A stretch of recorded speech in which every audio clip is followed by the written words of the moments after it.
Hello students, any education classes की इस video में आपका स्वागत है। आज के इस वीडियो में हम विज्ञान विषय कक्षा 6वीं के लिए जो 8 ग्रेड अभ्यास पुस्तिका मध्य प्रदेश राज्य शिक्षा केंद्र भोपाल के द्वारा प्रदान की गई है वर्ष 2024-25 के लिए, इसका अध्याय 2 वस्तुओं के समूह बनाना।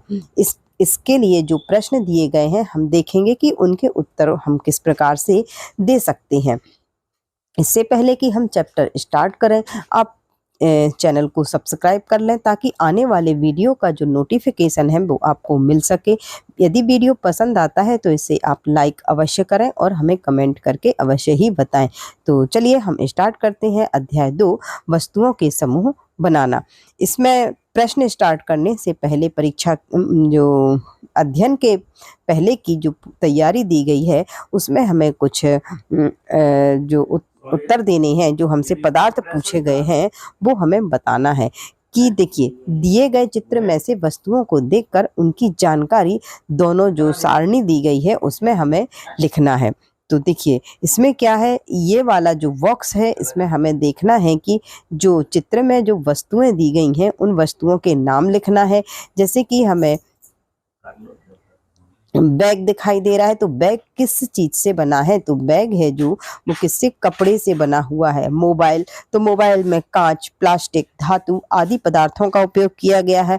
टेडी बियर में प्लास्टिक, कपड़ा आदि वस्तुओं का उपयोग किया गया है। ग्लास किससे बना हुआ है, कांच का। और ताला भी दिखाई दे रहा है, तो ताला है जो वो लोहा से बना हुआ है। ग्लव्स भी दिखाई दे रहे हैं, तो ग्लव्स कपड़े से बने हुए हैं। इसी प्रकार से जो दूसरी वाली सारणी है इसमें हमें यहाँ पर पदार्थ का नाम लिखना है और इसके सामने वाले बॉक्स में इस जो पदार्थ है इससे जो भी वस्तुएं बनी हुई हैं उसके नाम लिखना है। जैसे कि यहाँ दिया हुआ है कांच, तो कांच से ग्लास और कंचे बने हुए हैं। इसी प्रकार यदि हमने देखा कि इसमें लोहे की वस्तुएं भी हैं, तो लोहा से बनी हुई वस्तुएं जैसे ताला, प्लास आदि। कपड़ा से देखिए जो गुड़िया, ग्लव्स, बैग आदि वस्तुएं हमें दिखाई दी हैं इसमें। प्लास्टिक से मोबाइल, गुड़िया, स्टील है जो उससे हमें कुछ बर्तन दिखाई दे रहे हैं। तो इस प्रकार से ये जो सारणी है इनको आपको कंप्लीट कर लेना है। इसके बाद हम देखते हैं जो आगे बहुविकल्पीय प्रश्नों की शुरुआत होती है, जिसमें ही हमारा पहला प्रश्न है कि सही विकल्प चुनकर लिखिए। और इसमें पूछा गया है पहले वाले विकल्प में कि वह पदार्थ जो पारदर्शी, जल में अघुलनशील एवं जिसमें से प्रकाश की किरण आर पार निकल जाती है निम्न में से होगा। तो ये जो 4 विकल्प दिए गए हैं इनमें से होगा कांच का टुकड़ा, जो कि पारदर्शी भी है, जल में घुलता नहीं है एवं इसके आर पार प्रकाश की किरणें भी जा सकती हैं। तो हमारा उत्तर हो जाएगा कांच का टुकड़ा। जो दूसरा बहुविकल्पीय प्रश्न है वह है कि दी गई वस्तुओं में से उनके गुण के आधार पर असंगत वस्तुओं को पहचानिए। तो यहाँ पर हमें जो दिखाई दे रहा है, देखिए ताला, कील, लोहे की छड़ी, ये तीनों चीजें लोहे से बनी हुई हैं, लेकिन प्लास्टिक की डोरी है जो वो अलग है। तो हमारा उत्तर हो जाएगा प्लास्टिक की डोरी। चलिए अब हम अगले प्रश्न पर चलते हैं, जिसमें हमसे पूछा गया है कि लोहे से बनी साइकिल की चाबी को किसमें डुबोकर रखने पर वह अपनी चमक खो देगी। तो जो लोहे से बनी हुई चाबी है यदि हम उसको शीतल पेय में रखेंगे तो वह अपनी चमक खो देगी। अगला जो विकल्प है हमारा वह है कि वह पदार्थ जो कठोर, चमकदार एवं अपारदर्शी हो, निम्न में से कौन सा है। तो जो विकल्प हमारे पास दिए गए हैं उनमें से है स्टील की चम्मच। तो ये हमारा उत्तर हो जाएगा कि यह चमकदार भी है, कठोर भी है और अपारदर्शी भी है। तो इस प्रकार से इसका हम उत्तर दे देंगे। अगला जो विकल्प है इसमें हमसे पूछा गया है कि निम्न में से कौन सी वस्तुएं पारदर्शी होंगी। तो देखिए इसमें पारदर्शी कौन कौन सी होंगी, एक तो आवर्धक लेंस और कांच का गिलास, ये दोनों वस्तुएं हैं जो वो कैसी होंगी, पारदर्शी। तो हमारा उत्तर हो जाएगा ऑप्शन नंबर सी, जिसमें कि 3rd व 4th लिखा हुआ है। तो ऑप्शन नंबर सी हमारा सही हो जाएगा। आवर्धक लेंस और कांच का गिलास ये कैसी हैं, पारदर्शी वस्तुएं। चलिए इसके बाद पूछा गया है हमसे अगले प्रश्न में रिक्त स्थानों की पूर्ति कीजिए। तो इसमें हमें रिक्त स्थान में जो शब्द चुनकर भरने हैं यहाँ पर हमें दिए गए हैं। तो चलिए देखते हैं। पहला रिक्त स्थान है कि कांच, घड़ी का कांच पारदर्शी होता है जबकि पत्थर खालिस्तान होता है। तो पत्थर कैसा होता है? अपारदर्शी। अगला खालिस्तान है जिसमें हमसे पूछा गया है कि वे पदार्थ जिन्हें आसानी से संपीड़ित अथवा खरोचा जा सकता है खालिस्तान कहलाते हैं। तो ऐसे पदार्थ कहलाते हैं कोमल पदार्थ। अगला खालिस्तान है चश्मे का गिलास प्लास्टिक या कांच के खालिस्तान गुण के कारण बनाया जाता है। तो कांच के पारदर्शी गुण के कारण बनाया जाता है। अगला खालिस्तान है जिसमें पूछा गया है कि सभी पदार्थों को उनके खालिस्तान के आधार पर पहचाना जाता है। तो सभी पदार्थों को उनके गुणों के आधार पर पहचाना जाता है। खालिस्तान नंबर 5 में पूछा गया है कि पेन खालिस्तान और खालिस्तान पदार्थों से मिलकर बनाए जाते हैं। तो पेन धातु और प्लास्टिक जो पदार्थ होते हैं इनसे मिलाकर के बनाए जाते हैं। अब देखते हैं हम अगले प्रश्न पर चलते हैं जिसमें कि अति लघुत्तरीय प्रश्न की शुरुआत होती है, जिसमें हमारा प्रश्न है कि यदि हम पदार्थों के समूह ना बनाएं तो क्या प्रभाव पड़ेगा। तो देखिए, हम पदार्थों के समूह अपने उपयोग के लिए बनाते हैं जिससे हम गुणों के आधार पर, यदि हम पदार्थों के समूह नहीं बनाएंगे तो हमें ही क्या होगी, परेशानी का सामना करना पड़ेगा। तो इस प्रकार से हम इसका उत्तर दे सकते हैं कि यदि हम पदार्थों के समूह नहीं बनाएंगे तो एक जगह उपयोग की जाने वाली जो वस्तुएं हैं वो कैसी हो जाएंगी, अव्यवस्थित, और जिनका उपयोग करने में हमारे लिए ही क्या हो जाएगी, असुविधा। इसलिए गुणों के आधार पर हम वस्तुओं के समूह बनाते हैं और एक जगह उपयोग होने वाली वस्तुएं हम एक जगह पर रखते हैं। अगला जो प्रश्न है उसमें हमसे पूछा गया है कि पहेली अपने दादाजी के साथ टॉफी खरीदने दुकान गई तो वहां उसने देखा कि सभी टॉफियां कांच की बोतलों में रखी गई थी। कारण बताइए कि दुकान में सामान कांच की बोतलों में क्यों रखा जाता है। तो देखिए, दुकान में जो सामान है कांच की बोतलों में या प्लास्टिक के डिब्बों में भी रखा जाता है उनके पारदर्शी गुण के कारण। किस गुण के कारण? पारदर्शी गुण के कारण, जिससे कि हम बस सामान जो डिब्बे हैं या बोतलें हैं उनमें जो सामान रखा रहता है कांच की बोतलों में, और खरीदने वाले को और बेचने वाले को भी आसानी से वो सामान दिखाई दे सके। तो इस प्रकार से हम इसका उत्तर दे सकते हैं कि कांच के पारदर्शी गुण के कारण दुकान में सामान कांच की बोतलों में रखा जाता है जिससे कि खरीदने वाले को एवं दुकानदार को सामान बाहर से ही दिखाई दे। चलिए अब हम देखते हैं अगला प्रश्न जिसमें पूछा गया है कि दिए गए पदार्थ से मिलकर बनी विभिन्न प्रकार की वस्तुओं की सूची बनाइए। तो यहाँ पर हमें पदार्थ दिया गया है जैसे कि लकड़ी। तो लकड़ी से जो जो वस्तुएं हमें दिखाई देती हैं उनके नाम लिखना है।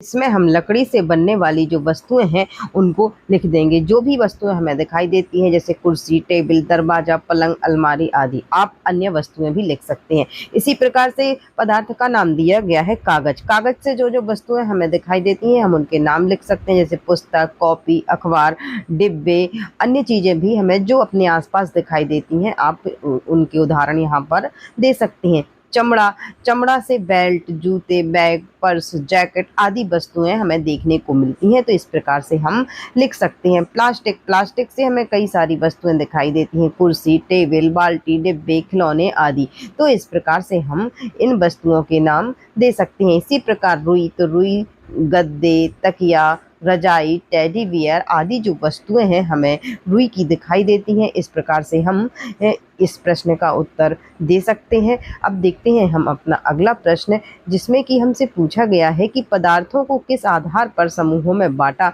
जाता है। तो देखिए, पदार्थों को उनके गुणों के आधार पर, पदार्थों को उनमें जो भी उपस्थित गुण होते हैं जैसे रंग, आकार, उपयोगिता, तो उनके गुणों के आधार पर क्या है, हम समूहों में बांटते हैं और हम उनके उपयोग को सरल बनाते हैं।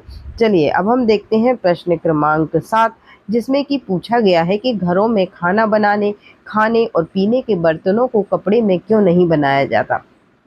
तो देखिए, खाना बनाने के लिए हम कपड़े का उपयोग नहीं कर सकते। क्यों? क्योंकि खाना बनाने के लिए हमें कठोर एवं ऊष्मा के चालक पदार्थों की आवश्यकता होती है, जैसे कि एल्यूमीनियम, स्टील आदि के बर्तन, इनकी आवश्यकता होती है। लेकिन कपड़े में ना ही कपड़ा कठोर होता है, ना ही ऊष्मा का ऐसा चालक होता है, इसलिए हम कपड़े में भोजन नहीं बना सकते, क्योंकि कपड़े में ऐसे गुण पाए ही नहीं जाते। तो हम इस प्रकार से इसका उत्तर दे सकते हैं कि खाना पकाने के लिए कठोर एवं ऊष्मा के चालक पदार्थों जैसे एल्यूमीनियम, स्टील आदि के बर्तनों की आवश्यकता होती है। कपड़ों में ऐसे गुण नहीं पाए जाते हैं, इसी कारण इन बर्तनों को इन कपड़े से नहीं बनाया जाता है। अब देखते हैं हम अगला प्रश्न। प्रश्न क्रमांक 8। यहाँ से लघु उत्तरीय प्रश्नों की शुरुआत होती है। इसमें हमसे पूछा गया है कि लोहा एवं रबर के कठोर या कोमल पदार्थ की पहचान किस प्रकार से की जा सकती है।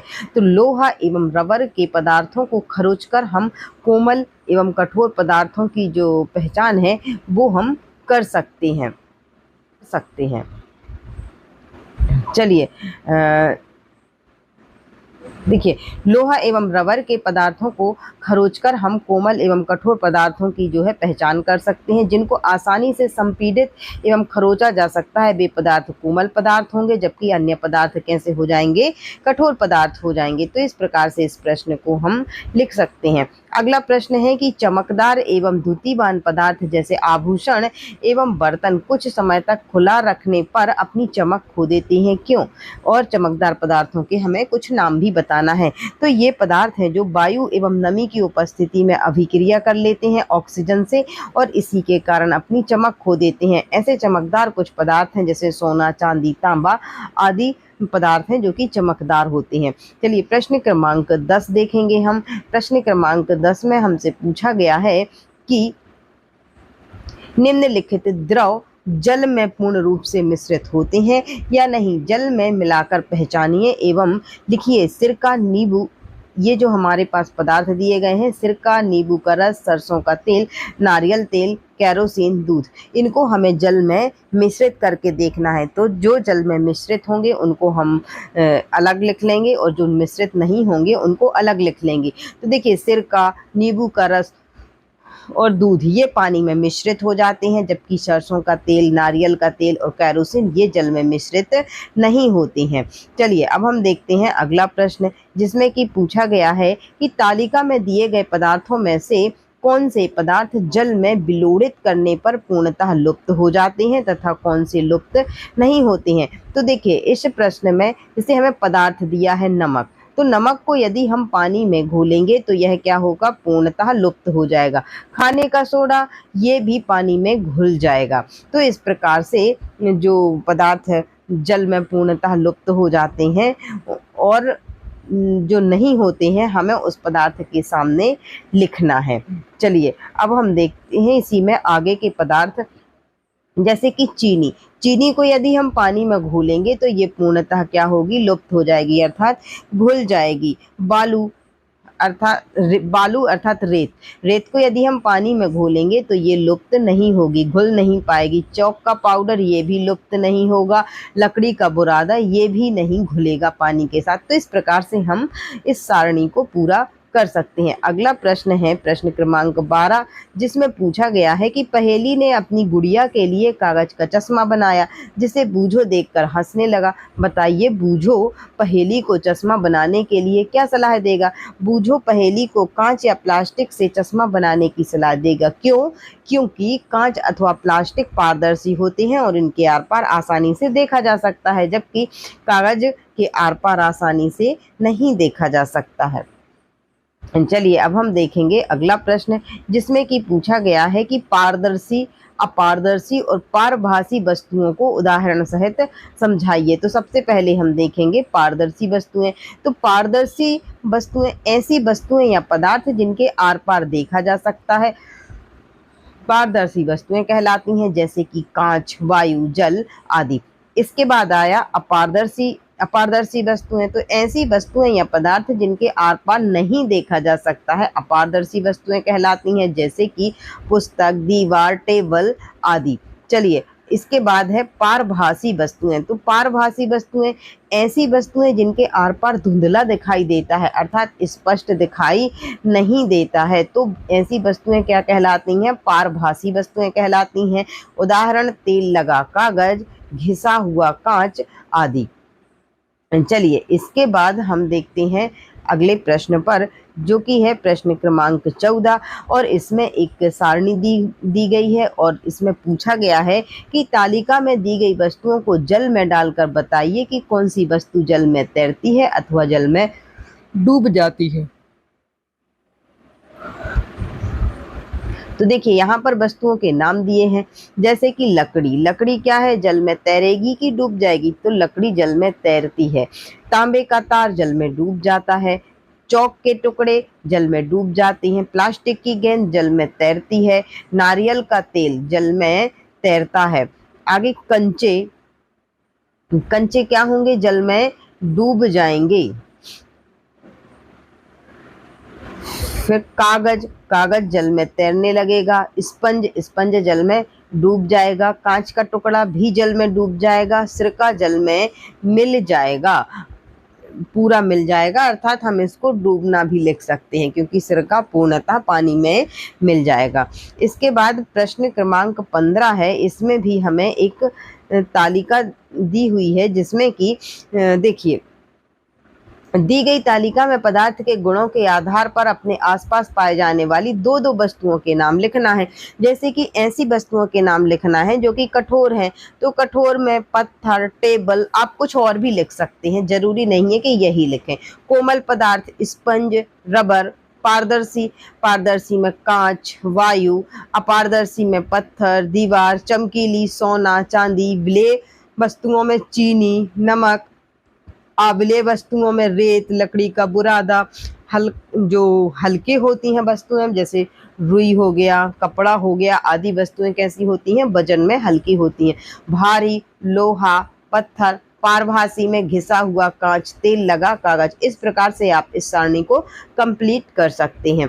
चलिए इस प्रकार से यहाँ से होते हैं प्रोजेक्ट कार्य स्टार्ट। प्रश्न जितने थे हमने उनके उत्तर देख लिए हैं कि हमें उनके उत्तर किस प्रकार से देना है। तो प्रोजेक्ट कार्य में पूछा गया है कि अपने आसपास के परिवेश का अवलोकन करते हुए निम्न तालिका को पूर्ण करें। यहाँ पर हमें खाद्य वस्तुएं लिखनी है। यहाँ पर हमें ऐसी वस्तुएं लिखनी है जिनको कि हम खा सकते हैं। तो देखिए जैसे आम, सेब, चना, गेहूं, चावल, आंवला। इस प्रकार से आप और वस्तुएं लिख सकते हैं। और इसी प्रकार से अखाद्य वस्तुएं, ऐसी वस्तुएं जो कि हम नहीं खा सकते। आलू की छिलके हैं, नहीं खाते हैं हम। केले के छिलके, भूसा, गोबर, कांच, रस्सी। कुछ पदार्थ हैं ऐसे, इसमें हमें वो लिखना है जो हम नहीं खाते हैं और इसमें खाने वाली वस्तुएं लिखनी है। इसके बाद यहाँ पर लिखना है द्युतिवान वस्तुएं, अर्थात ऐसी वस्तुएं, द्युतिहीन वस्तुएं, अर्थात ऐसी वस्तुएं जिनमें चमक नहीं होती है, चमकहीन वस्तुएं जो चमकती नहीं है। तो इसमें देखिए जैसे हमने लिखा पत्थर, दीवार, बल्ला, गेंद, पेन, पुस्तक। आप अपने मन से भी यहाँ पर वस्तुएं लिख सकते हैं। यहाँ पर चमकने वाली वस्तुएं लिखी हैं हमने, जैसे सोना, चांदी, तांबा, एल्यूमिनियम, स्टील, पीतल आदि। इस प्रकार से आप इस सारणी को कंप्लीट कर सकते हैं। आप चाहें तो इन वस्तुओं को बदल भी सकते हैं, आप अपने मन से अन्य वस्तुएं लिख सकते हैं। चलिए इस प्रकार से हम देखेंगे इसके बाद प्रोजेक्ट कार्य नंबर 2, जिसमें कि पूछा गया है हमसे कि जीवन में उपयोग आने वाली विभिन्न प्रकार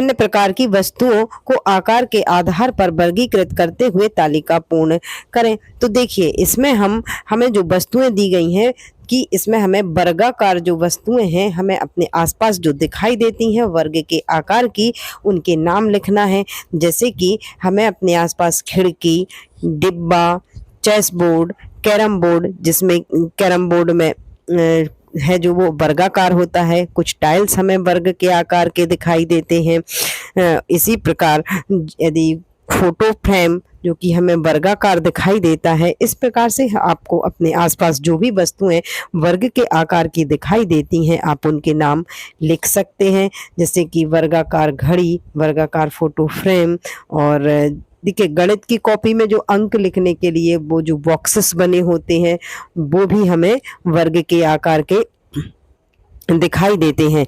इसी प्रकार अब इसके बाद हमें देखना है कि हमें अपने आसपास जो आयताकार वस्तुएं हैं आयत के आकार की वो कौन कौन सी दिखाई देती हैं। तो देखिए इसमें हमें जैसे पुस्तक, कॉपी, दरवाजा, mobile phone, TV screen, scale, black board, जो इरेजर होती है रबर, वो भी हमें आयताकार दिखाई देती है। इसी प्रकार से हमें अपने आसपास जो बेलनाकार वस्तुएं होती हैं उनके नाम लिखना है, जैसे कि पेन, ग्लास, बेलन, पेड़ का तना, बॉटल, पाइप, रोलर, पेंसिल आदि। अब इसी प्रकार से हमें गोलाकार वस्तुएं भी लिखनी है जो कि हमें अपने आसपास दिखाई देती हैं, जैसे कि गेंद, थाली, प्लेट, ग्लोब, जो कि आप पृथ्वी का ग्लोब देखते हैं वो भी गोल होता है, चकला, पहिया, चूड़ी आदि जो वस्तुएं हैं हमें गोल आकार में दिखाई देती हैं, अंगूठी। तो चूड़ियां जो भी आपको गोल आकार में दिखाई दे आप उनके उदाहरण दे सकते हैं। तो इस प्रकार से हमने सारे प्रश्न हैं जो उनको सॉल्व कर लिया है कि हम उनके उत्तर किस प्रकार से दे सकते हैं। तो आप लिख सकते हैं और वीडियो अपने दोस्तों को भी शेयर कर सकते हैं ताकि वो भी इसका लाभ ले सकें। यदि आपको वीडियो पसंद आता है तो आप वीडियो को लाइक करें और चैनल को सब्सक्राइब अवश्य कर लें ताकि आने वाले वीडियो का जो नोटिफिकेशन है वो आपको मिल सके और आप वीडियो प्राप्त कर सकें। तो चलिए खुश रहिए, मस्त रहिए, पढ़ाई जारी रखिए। जय हिंद, जय भारत।